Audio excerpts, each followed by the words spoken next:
Ma'am, hindi po talaga. Magandang umaga. Ayon sa pagsisiyasat na ginamitan ng luhika, mahika at konsyensya. Ako po si Manggas at ito ang Siko. Sino ako?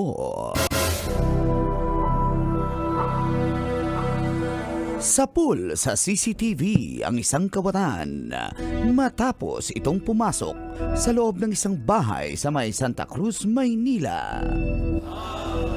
Aakalain mong siya ang may-ari ng nasabing bahay kung umasta.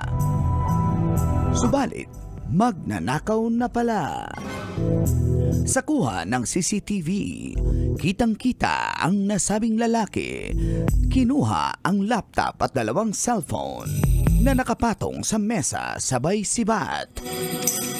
Nagsumbong kay kapitan at sa mga kagawad ang may-ari. At sa follow-up operation sa tulong na rin ng CCTV, nahuli ang kawatan.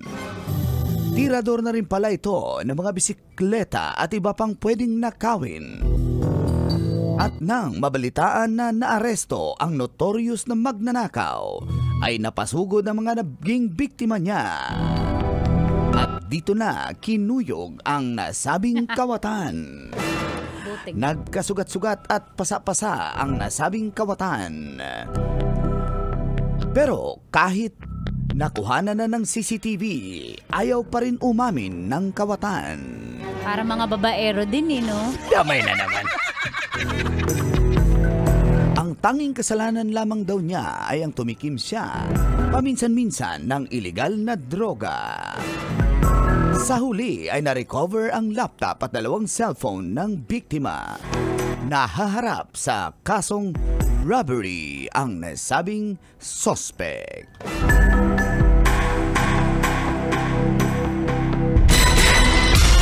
Sino? Ako? Kailangan pa bang i-memorize yan? Hoy, kawatan! Basic! Mahiwagang salamin, kailan ba niya aaminin? July 16, 2024, adlaw Martes na karon. Marinaga sa inyo ka, boss. Naimbag na bigat ka na kayo, apo. Maayong buntag kaninyong tanan. Sa oras na 7:34 ay kasama na cool na Angkol Dago!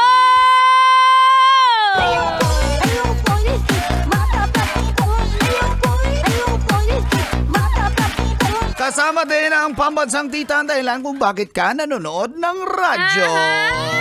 Tanya Chinita. My Chinita, girl, my Chinita. Thank you, Col! At salamat naman at nahanap Nahuli. ang suspect. Nasabing kawatan. Ang lupit no? Oh, may CCTV na, ayaw pa rin umami. Ganyan yung mga babaero talaga. Kasi ang 11th commandment, huwag magpapahuli. At pag 12th nahuli? commandment, kahit mahuli, huwag aamin. Ganun ba yun? Ganon yun! Pati sa mga Meron pa katamatan. number 13. Ano? Commandment number 13. Ano? Thou shall not compliance. Oh, wag kumpiyansa. Actually, dapat mauuna yun 11, wag kumpiyansa. 12, wag magpapahuli. Number 3 at 13, pag Ay, nahuli, nahuli. wag aamin. Ganun ba yun? Hindi nasunod ng... very good yung kawatan kasi sumunod siya sa laws natin. Diba? Very good pa. Very Kawatan na good nga. siya. Hindi siya umamin. Siyempre, una sa lahat, hindi talaga maganda yung ginawa niya, no? Bad. At buti na lang may CCTV. Kahit may CCTV, nakuha pang mag-deny. At eto na nga, nung naaresto, kinuyog na ng mga naging biktima. Ang dami na pala, no? Naipon na. Totoo yan. Kahit, alam mo, Tits, kahit hindi ka nanakawan nun, or nanakawan ka, pero iba yung gumawa. Pero sa narinig mo na, uy, may nahuling kawatan, makikiano ka dun. Oo, maiinis ka. Makikiside bet ka kasi nga, hindi, ito yun. Kahit hindi naman siya nagkuha, madadamay at madadama yun. Kahit kumbaga ibubuhos mo dun yung galit ng mga taong gumawa rin sa'yo ng ganon, ibubuhos mo yung galit. Para sa mga babaero din yan, halimbawa, may jowa ako, tas ng babae. Yung susunod na jowa ko ang magsasuffer ng kasalanan ng previous jowa ko. Hindi lang yung sunod mong jowa. Ay, yung mga- Pati kami, damay kami dyan. Buti alam mo!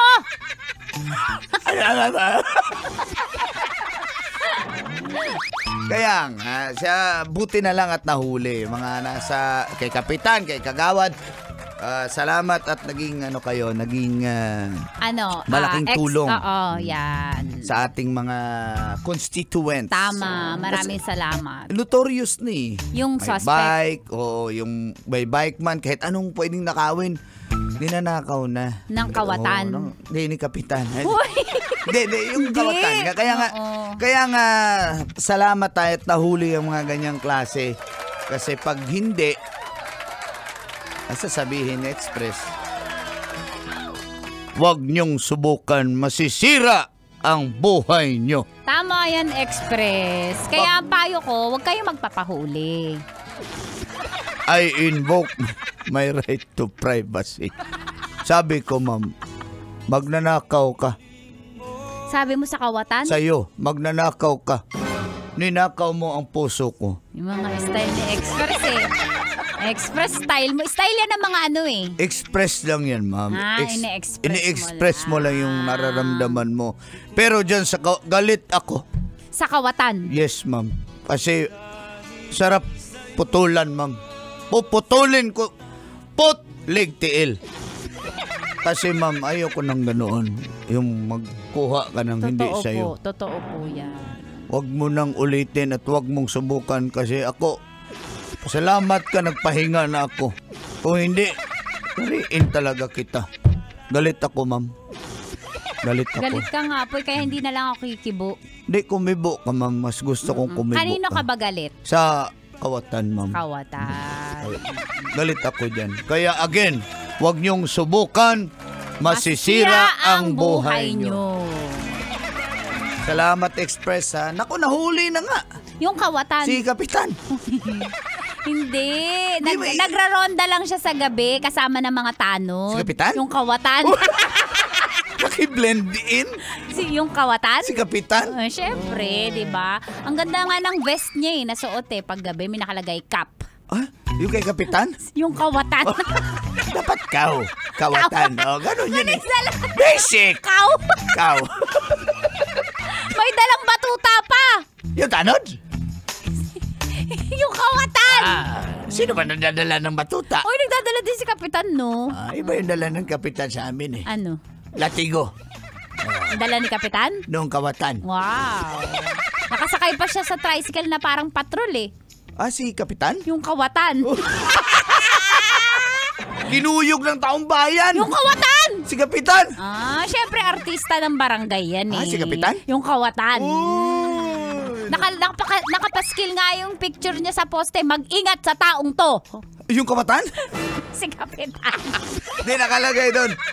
Iboto nyo ako sa darating na eleksyon. Ano poster niya? Poster ni Kapitan? Nung Kawatan. Wow! Nakalagay doon sa wanted list ng yung sa City Hall. Yung kawatan? Si Kapitan.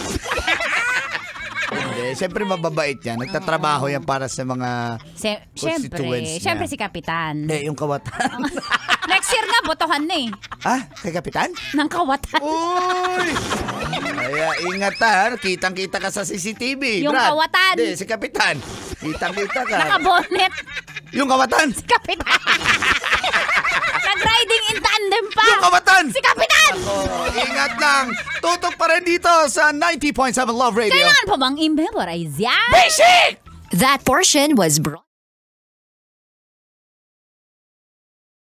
Kailangan pa bang i-memorize yan? Love Radio. Basic!